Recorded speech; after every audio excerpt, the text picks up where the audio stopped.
Scale ও কম্পাসের সাহায্যে 60 degree কোণ অঙ্কন। চাঁদা ইউজ করা যাবে না, শুধু স্কেল আর কম্পাসের সাহায্যে। সেটা করার জন্য আমরা কি করব?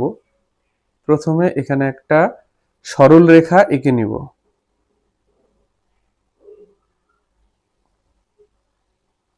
একটা সরল রেখা এঁকে নিলাম। এবার কম্পাস নিয়ে যে কোনো মাপের একটা ব্যাসার্ধ নিব, নিয়ে এখানে বসাবো, বসিয়ে একটা বৃত্তচাপ টানবো। ঠিক আছে, ওই একই মাপ নিয়ে এইখানটাতে বসাবো, বসিয়ে আর একটা বৃত্তচাপ টানবো।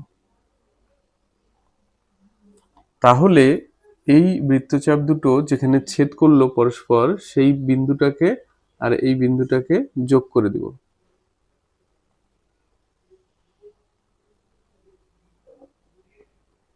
তাহলে এই যে কোণটা এটা আমরা পেলাম, এটাই হলো 60 ডিগ্রি কোণ, যেটা আমরা স্কেল আর কম্পাসের সাহায্যে এঁকেছি।